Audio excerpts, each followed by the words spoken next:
இயேசு கிறிஸ்துவின் இன்ப இனிய நாமத்தில் வாழ்த்துகிறோம். இன்றைய வேத வசனம்: நீங்கள் சம்பூரணமாக சாப்பிட்டு திருப்தி அடைந்து உங்களை அதிசயமாய் நடத்தி வந்த உங்கள் தேவனாகிய கர்த்தருடைய நாமத்தை துதிப்பீர்கள். என் ஜனங்கள் ஒருபோதும் வெட்கப்பட்டு போவதில்லை. யோவேல் 2:26 Today's Bible verse: You shall eat in plenty and be satisfied, and praise the name of the Lord your God, who has dealt wondrously with you, and my people shall never be put to shame. Joel chapter 2 verse 26. நம்முடைய தேவைகளை சந்திப்பவர் தேவன். நம்முடைய முதல் பெற்றோருக்கு அவர் ஓர் அழகிய தோட்டத்தை சிருஷ்டித்து கொடுத்தார். அவர்கள் சந்தோஷப்பட்டு திருப்தி அடைய தேவையான அனைத்தும் அங்கு இருந்தன.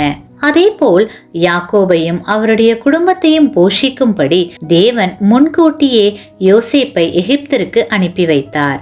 இஸ்ரவேலரை வனாந்தரத்தில் போஷிக்கும்படி தேவன் அவர்களுக்கு மன்னாவை பொழிந்தருளினார். எலியாவுக்கு கேரித் ஆற்றண்டையில் தேவன் அப்பம் கொடுத்தார். இதன் மூலம் தேவன் தம்மை தேடுகிறவர்களை நித்தமும் நடத்துவார், அவர்களை தாங்குவார் என்பதை நன்கு உணர்ந்து கொள்ள முடிகிறது. சாப்பிட்டும் திருப்தி அடையாமல் இருப்பது தேவனிடமிருந்து வரும் தண்டனையாகும். திருப்தி அடைந்தும் தேவனை துதிக்காமல் இருப்பது பாவமாகும்.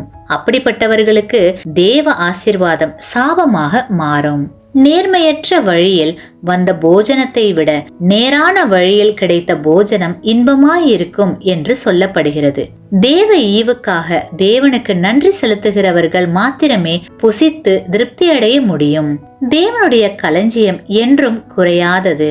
ஆனால் நாம் தான் தேவனிடம் கேட்பதில்லை. நீங்கள் சம்பூரணமாக சாப்பிடுவீர்கள் என்று தேவன் வாக்குரைத்திருக்கிறார்.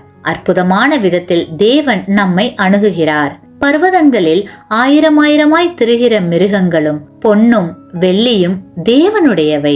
அந்த பரிபூரணத்தில் இருந்து தம் சகல ஜீவன்களையும் தேவன் போஷிப்பார்.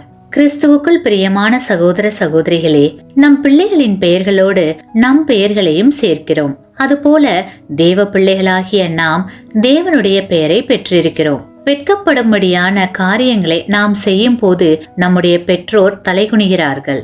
அதுபோல நாம் புகழப்படும் போது அவர்கள் பெருமிதம் கொள்கிறார்கள்.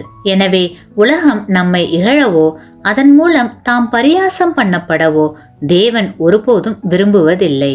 தம்முடைய நாமத்தின் நிமித்தமும் நம்மேல் தாம் கொண்ட அளவில்லா அன்பின் நிமித்தமும் நாம் வெட்கப்பட்டு போக தேவன் ஒருபோதும் அனுமதிப்பதில்லை. ஆமேன். நீங்கள் பெற்ற இந்த ஆசீர்வாதத்தை மற்றவர்களோடு பகிர்ந்து கொள்ளுங்கள்.